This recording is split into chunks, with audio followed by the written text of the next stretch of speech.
Turning engine 9V16.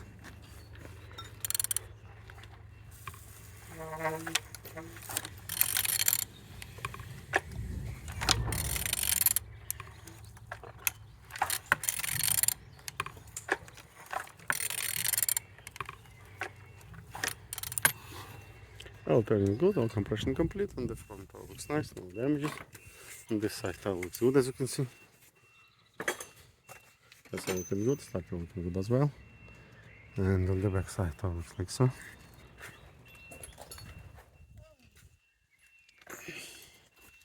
And this side all looks like so. Looking good. On the top all looks like so. And oil some is in good condition. Underneath I didn't see any damages. Turning engine 9V16.